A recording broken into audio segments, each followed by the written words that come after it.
Good afternoon. Woo! Welcome Yes. to the first official culmination performance of That's What Teens Say. Please take a moment to silence your cell phones if you have not already. This is a performance. My name is Jeanette Jerzyk. I am the creative director of That's What She Said. My name is Erin Tarr, and I am the founder and CEO of Be the Benchmark. That's What She Said is going into its 5th year here in the Champaign community. It is a one-night performance where we invite local women from the community to share a personal story live from the stage. Be the Benchmark is a local program as well, doing confidence and communication coaching for teen and tween girls. So a few months ago, Erin and I got together and started brainstorming. Wouldn't it be amazing if we could bring together the elements of That's What She Said and the empowerment coaching of Be the Benchmark, and we created the program called That's What Teens Say. So you are literally about to meet 13 amazing young women who have literally spent not quite 15 hours together over the course of the weekend to get to know themselves better, to learn about confidence, to learn about each other, to learn about themselves, to create, write, own, and now share a story with all of you. So we want to thank you all for coming out to support these girls who've been working so hard. There's a couple other people we need to thank. This program would not have been possible without the generous support of the Champaign Park District. Their staff has been absolutely amazing. Can we give a round of applause to the Champaign Park District? Thank you. Thank you, Steve. And thank you very much to the support of Busey Bank. Their team has been amazing to work with. They've been supportive since the very first day this idea came into existence. Our families, our friends, just thank you so much for coming on out. So, I know it seems like this moment now for you all is the culmination and the high point of what the weekend was all about, but really, these girls already did it. Now you're gonna make me cry. And you guys, if you don't have tissues, you better get them ready. They have done all of the heavy lifting already. They have dug deep within themselves. They have shared of themselves. They have been so brave all weekend long, just stepping in that first moment, not knowing what this program was about. Because everybody that comes after them, when we do this program again, they're already gonna have an idea of what's going on. These girls are the beginning and the start. And so they've already done it. And so as they walk in, I want you guys to give them the support and the love and the standing ovation that they already deserve before they even step on this stage. Can you do that for me, please? Would you like to meet them? So let's all stand up and celebrate. Please welcome your 2018 That's What Teens Say!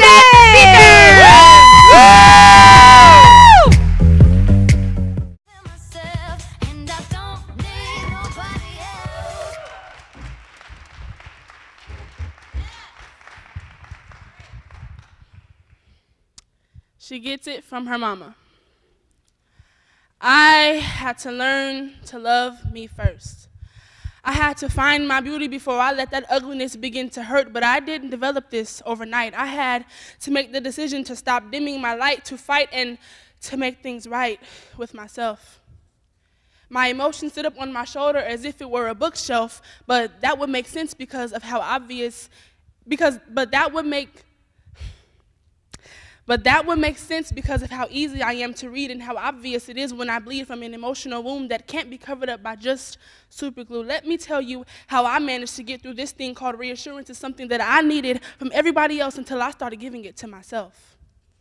I grew up watching my mama walk around with her chest puffed and her chin up with not a doubt in her mind. When I was little, it would amaze me how my mom and her sisters would talk away and I'd be right there as if I wasn't 5 years old. They ain't call me Channel 2 News for no reason because best believe when I got kicked out of the conversation that I wasn't invited to in the first place, I had to go and I had to go and tell Channel 7 News, my little cousin, everything I heard, regardless if it had to do with the bees and the birds. See, I thought all that confidence was a given, but baby, was I mistaken, because to get there, she had to grind. She had to put in the time. Her confidence ain't just gonna transfer into mine. It started with, I am beautiful, I am strong, I am enough, and it's okay to let your guard down. You ain't always gotta be tough. But I guess that's just what happens when you're a diamond in the rough. I had to remember who I was and sometimes who I came from. Mama ain't raised no fool, and she damn sure ain't raised a black queen who doesn't know her worth, so I put myself to work. I developed the I'ma show them attitude, and baby, I put it in full effect. I found pride in my thighs. I found the perks within my hurts. I found goldness in my boldness, and I found me.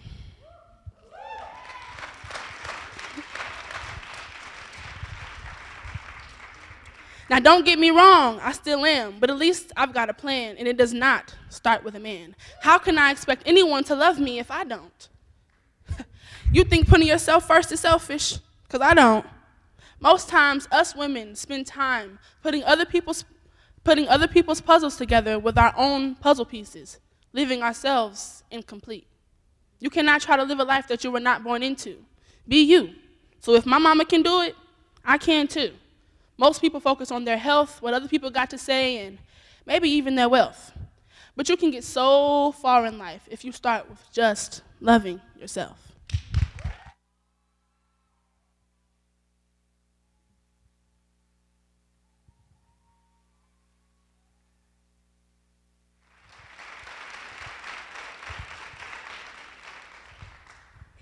You're not sitting in this audience. You're probably never going to hear this, but you are my why.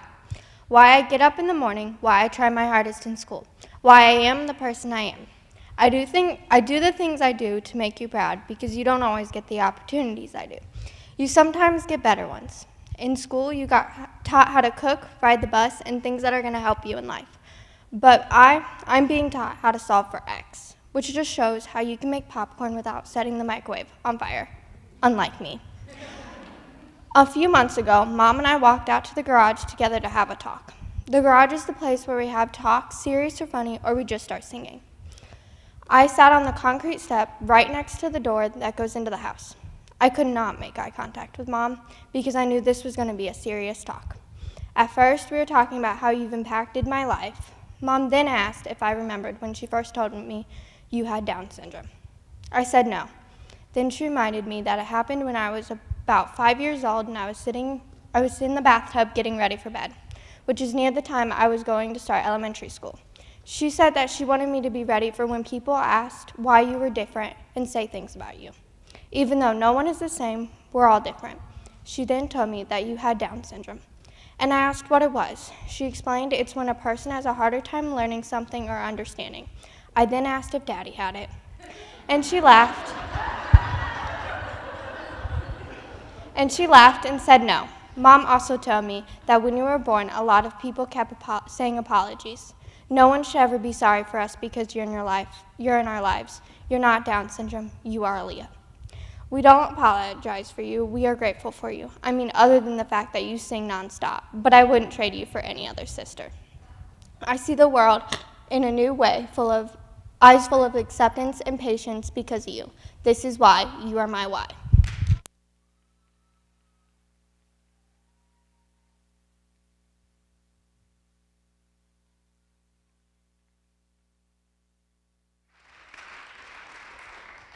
Dear Navaya, I know you're okay right now, but it's my turn to come in. You spend your days fighting me, and your nights seem to just go on forever. You promised that you would never quit again, but I am still here. On the basketball court, your thoughts magically leave, and your best friend is always there to push you throughout the day. But I am still here. I am depression, and I brought my sister, the one you know well, anxiety along. We are your opponents on the court, and we are here to win. You push away my presence of thoughts, but I am still here. We see you. We see you laughing with your best friend, making us more and more quiet. We see you taking pictures, calming your young brain from the frightening thoughts we give you to fight every day. We see you going and hanging out with your friends like we have never given you fear to just stay home in bed. You push us away like we were never here, like we're nothing. We know you. We know you have family. We know you have your days. We know you'll never quit and can still be happy. But most of all, we know you're a fighter. Love your closest friends and enemy, depression and anxiety.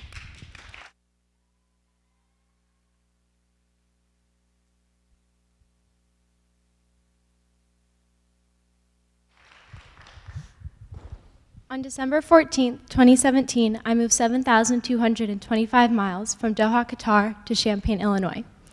My family and I had lived overseas for 8 years. Coming back was a big culture shock. Let me just clear it up for you. No, I didn't live in a tent. No, I did not ride a camel to school. Yes, I did have running water and electricity. Also, I'm learning Arabic, not a terrorist language. Someone actually asked me that. When I was 6 years old, my dad quit his job in North Carolina. I thought that we would maybe move homes, maybe schools. I would have never guessed that we would move halfway across the world. When I was 6 and my sister was 3, we packed up what I called home and moved. At that time, I thought we were moving to a war zone with bombs constantly falling.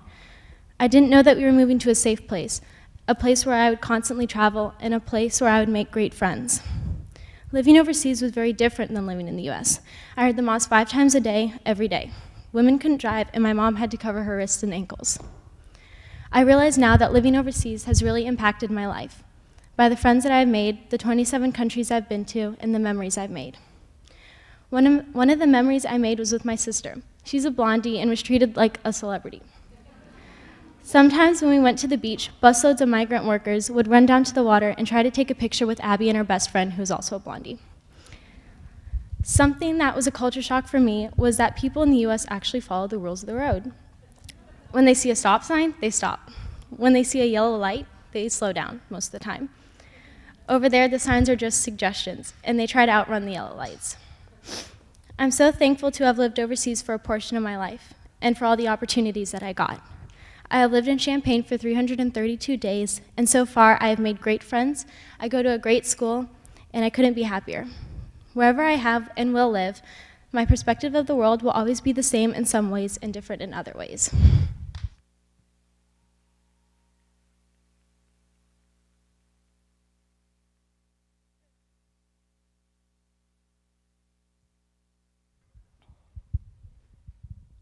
So there I was, waiting for my name to be called and for it all to start. Sitting there knowing my mom's there before I even saw her, it felt like everything was moving in slow motion. Where'd it go? Starting point guard, Jaden for Edison Middle School, small but mighty, checking in at 4'11", Jaden Wilson. Seconds felt like minutes, minutes felt like hours. Nothing, and I mean nothing, was moving fast enough for me. As we circled up waiting for it to start, I felt a mixture of excitement and fear. Knowing everyone would be watching me fail to succeed just didn't sit right with little old me. Kind of like standing here in front of you all, watching you guys listen to me speak. Everything else faded besides 9 girls, the ball, and me. Time picked up, and before I knew, the game was almost over. I felt all this adrenaline and my heart beating fast. It was time for a show. In this very next moment, I knew on the court is where I belonged. I ended the game with 15 steals, 5 assists, and 30 points. Sorry, not sorry, Jefferson girls. I asked Mama Russell how she would describe me on the court. She said confident, fast, fierce, feisty, aggressive, a leader, and a beast. However, these traits don't just describe me as an athlete, they describe me as an individual. These traits have always served me well. At an early age, I learned how to deal with the death of family members, gunshots going through windows of a safe place I called home, getting flashed on my way to school and followed on my way home. From being let down by someone who's supposed to love me and being told I couldn't play in the mud at school because it was unladylike. Everything I learned from those moments helped shape me who I want to be. Someone like my mom, the Erica Moss. Confident, fierce, feisty, and a leader. Sound familiar? I'm the spitting image of my mother.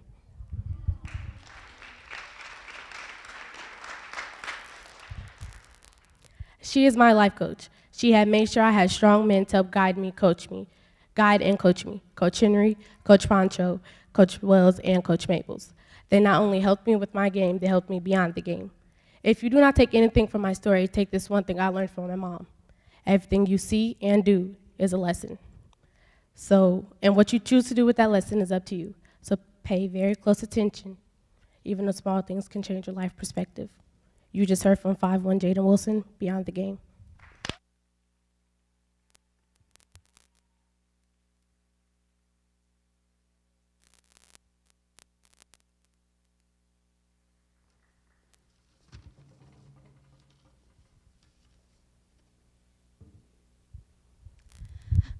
After I said it, I felt a combination of nerves, stress, and pride.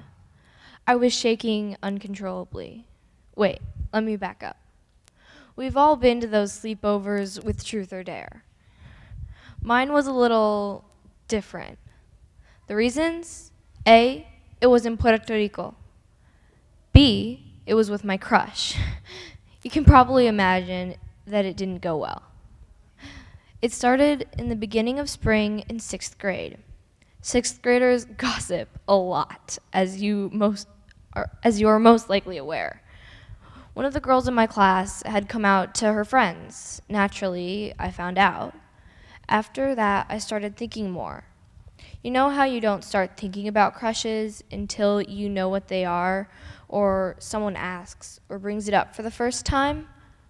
How if you don't think about them consciously, you don't even know you have them? That's how it was for me. If I didn't know someone who was part of the LGBTQIA plus community, I wouldn't have even considered it myself. That was when I realized I liked her. That summer, my school planned a trip to Puerto Rico. The few kids who went shared rooms with 2 to 3 people while the teachers had their own rooms. It was a small group of 4 girls in a 2-person hotel room, staying up late and goofing around. And guess who just happened to be one of my roommates? My crush. We were playing Truth or Dare. Y'all know how that tends to go. Maybe I was asking for it, but I chose truth. It was the first time I came out to anyone besides my mom. But let me tell you, it gets easier every time you say it. Even saying it to the person I felt safest with was a struggle. This time, I was as far away from her as I had ever been in my entire life. And I was nervous and scared of rejection from my crush and judgment from my other roommates. At first, I was just going to come out. I like girls and boys, I said nervously. Oh yeah, me too, high five, she responded. One of my other roommates asked who I liked. My immediate reaction? Oh crap. Let's just say she was very observant. My crush was a bit slow on the uptake, but when I finally said it, she had no reaction. It was painful for me to do that, and to this day, I still don't know how she feels about me. But it felt good to speak my truth. It felt like I had freed myself of a 100-pound weight on my shoulders. After that, I stopped being so afraid of people finding out. I stopped treating it like some dark secret. It's who I am, and there is nothing wrong with that. And now, I'm not afraid to say it to complete strangers. I am Lola Valentine Wright, and I am pansexual and a proud member of the LGBTQIA plus community.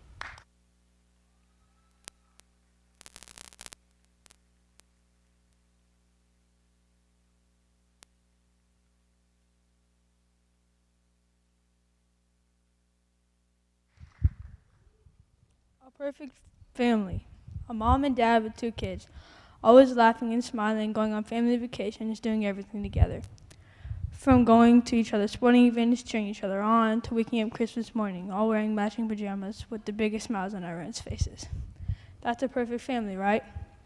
That's not the case for me. A perfect family to me is a hardworking mother with 2 kids and a dad who doesn't really exist. A perfect family to me is my best friend, my best friend's family, and my teammates, my coaches. Growing up with divorced parents has made me who I am. At first, I didn't understand what it was. I didn't get when my dad didn't live with us anymore. I was just a 5-year-old little girl who thought her dad and mom were moving. Truth was that one of them were moving, and it was my dad. He was moving out. As I got older, I started realizing what was really happening, and it hurt. I'm the type of person who doesn't show their pain.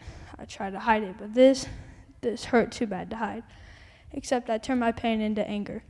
I was angry at my mom, my dad, everyone. At that time, I didn't have a lot of friends. I wasn't a fun person to be around. I always had that negative vibe around people. As time went on and my dad and I's relationship got further apart, I discovered that this isn't a weakness. It was a strength.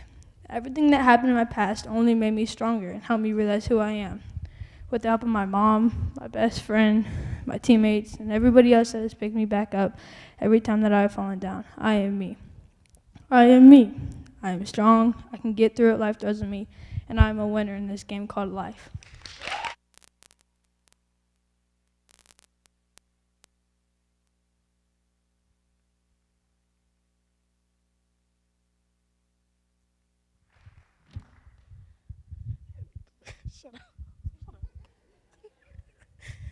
Dear me, I wonder if you're angry. I am angry inside, but will not show it outside. I wonder if you forgive her. I forgive her, it still hurts, but I will not show it outside. I wonder if you're understood. Sometimes I'm not understood, but it will not show it outside. I wonder if they care. They care, but it's different ways of showing it. I will not show it outside. I wonder how you cope. Heat goes through my veins, madness goes through my body, but I will not show it outside. I hope you get through everything that happened to you. I hope you grow up with a beautiful family and your own mindset. I know I will. I know I will go through this without or with you.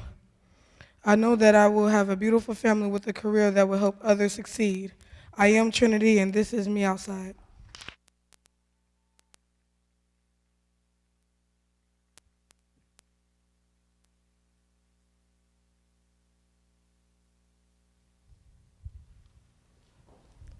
When I was around 2 years old, my biological father died. My brother and I were sent to an orphanage because our mom couldn't take care of us. The day she dropped us off at the orphanage, I was crying and I was very upset. I was very nervous to meet new people and be living with them for the next 3 years of my life. For a while, I was missing my mom, but one of the caregivers was very caring and she took my brother and me into her heart. She acted like a mother to all of the children inside the orphanage, and each weekend she would choose 2 children to go home with her and stay with her. During the week, the caregivers would take all the children to the water park or an indoor playground area. When my brother and I were with the caregiver that took children home, we went to the zoo and amusement parks with her. When I was 3 years old, I was told that my brother and I were getting adopted by a nice couple and they were going to be our future parents. At that moment, I was ecstatic and I had a big smile on my face. During that year, we got more information about our future family and we also got picture books. Inside these picture books were pictures of our parents, cousins, and a new home. Although I was excited to have a new family, I was also saddened by the thought of leaving my friends and the caregivers. The reason for this was because they had become my second family and I was going to lose another family. It was 2 years later that I met my parents for the very first time. I was packing all my stuff and I had a really big smile. My caregiver was crying because she was going to lose us. Before we left, she gave my brother and I 3 photo books each. Inside held memories of us together in the orphanage. This way we'd never forget our time in the orphanage and with her. I had butterflies in my stomach when I first saw my parents, and I remember being glad that they were there coming to get us. This changed my life, and I got a really supporting, caring, and supportive family in return. Sometimes I look back and I wonder what it would have been like if I was still in Taiwan with my mother and my father was alive. I play around with the idea in my head and I always come back to the present because I am happy with my family now. The lesson that I have learned from this experience is that not every kid is as lucky as my brother and I to get adopted and get another chance at being part of a family.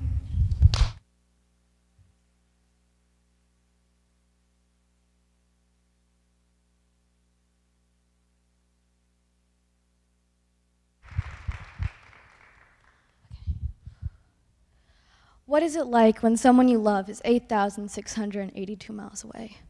Well, I'll tell you what it's like. It's like reaching out for the stars dotting the night sky like diamonds on black velvet before realizing that they are too high up for your small hands to grasp.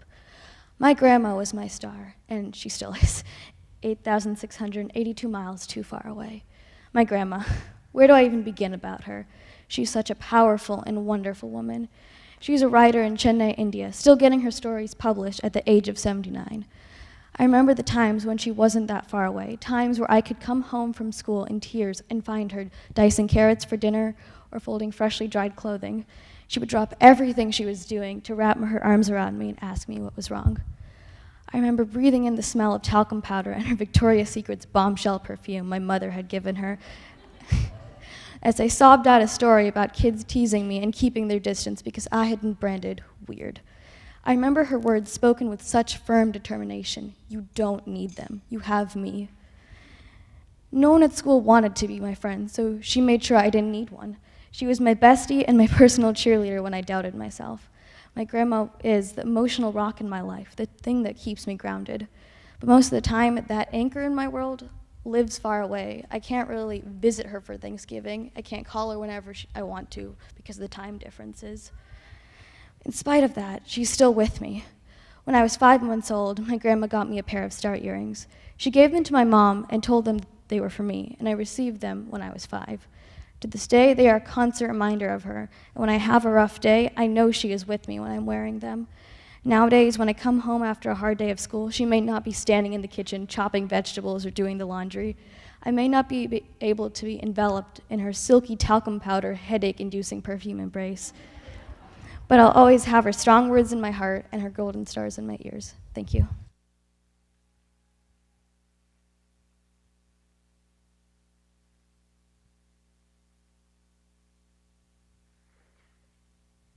Okay, let's set the scene.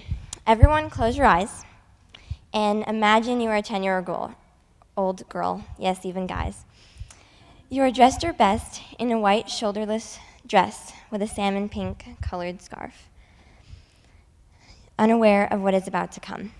Now open them. The blinding lights come on that shower your sensitive vision with unnecessary energy.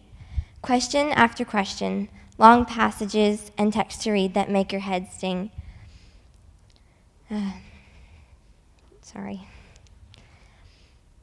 Moving Greek words on a white page with black text is not a good contrast. Finally, spelling and writing, my worst fear.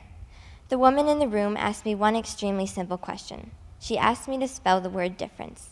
I quickly became red in the face, unable to answer the question.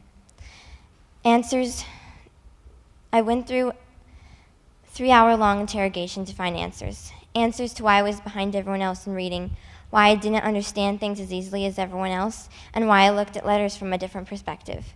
A single word, dyslexia. One day at school, I was in the lunch cafeteria room, and someone behind me asked, "Why can't you read?" I said, "Because I'm dyslexic." And in that moment, I didn't know that dyslexia is a neurological brain disorder that slows down the learning process for everyday education. I believed it was stupidity, because that was the label I was given. And now I'm thinking, maybe I should have said, the same reason you have brown eyes. Dyslexia is now a part of me, and I am over the days staying up late nights past midnight, working on a page of math homework or a short story. Julie, my second grade teacher, said, quote, "I have always hoped you knew this struggle would only be a bump in your journey." And in fact, it was a big bump and a long journey to get to where I stand now. A few years later, I interviewed the woman who created the dyslexia awareness symbol, which is a circle with 4 circles inside of it, and 4 letters, P, Q, B, and D. Draw a circle in your mind, and now add a line on the top right representing a D, the top left a B, bottom right a Q, and bottom left a P. And this represents the different perspectives dyslexics see letters. To me, this symbol reminds me of empowerment. On the last week of school, I received a certificate, Incredible Ideas. I was not a very optimistic person, thinking my brain works only one way, and that was the wrong way. I was thinking maybe I couldn't write legibly or spell anything on the face of the earth, but I could tell, speak verbal stories with futuristic characters, and that was incredible to my 5th grade teacher. Now I understand it is incredible to me.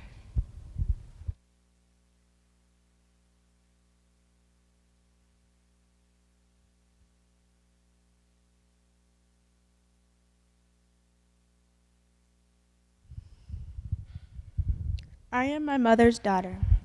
I am who I am today because of her. She has given me courage, insight,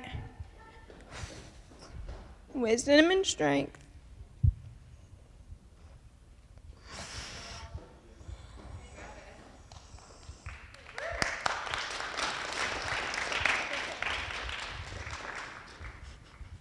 I am my grandmother's granddaughter, and because of how hard she has fought for her life, she still struggled. But her bravery is what inspires me the most. I am becoming the woman I choose to be because this woman have inspired me. But my path has not been easy.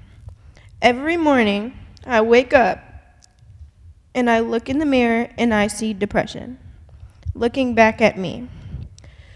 My heart pounds because we both know that you are wrong for what you do to me.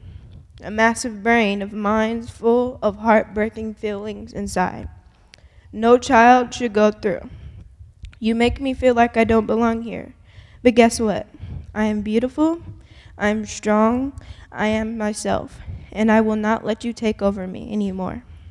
I can and I will overcome to be the person my mother, my grandmother, and all of the women who inspire me know I can be. I am better than you, and I look forward to the day when I look in the mirror and I see Kalia in all of her glory looking back at me.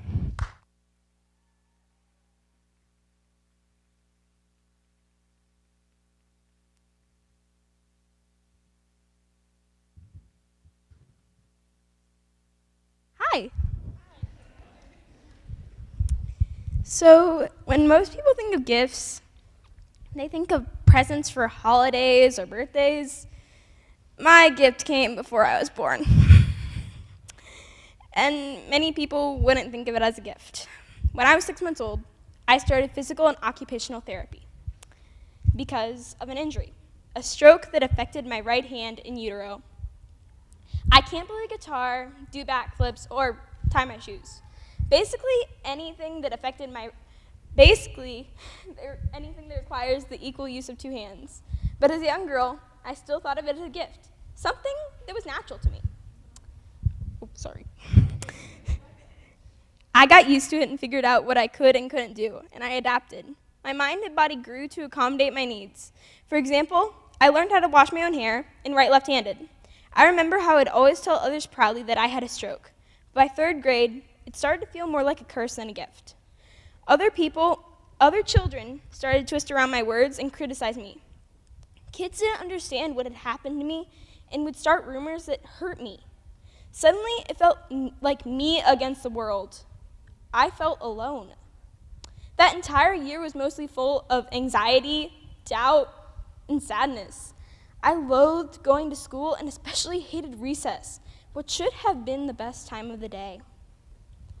I carried these feelings with me for a long time until I was scheduled to have surgery on my right hand. This surgery was supposed to help my right hand function more fully. I wasn't excited or worried or scared about the surgery.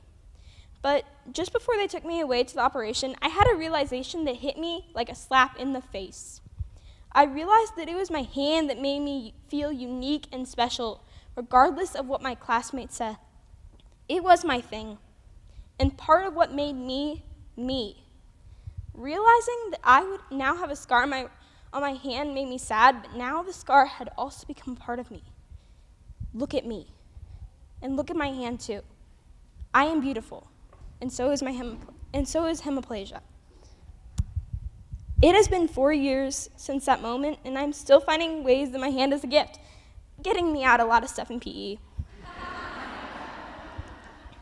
I'm an interesting, loud, goofy, and brave individual, qualities that I think partly come from my gift of hemiplegia. Okay, Miss Erin made me say that. I did not. I am proud to stand here and tell people who have learning disabilities, crazy parents, or basically anything that makes you hurt, that those are your gifts. And my gift is a stroke, and I'm proud of it. So I have one question to ask you. What's your gift?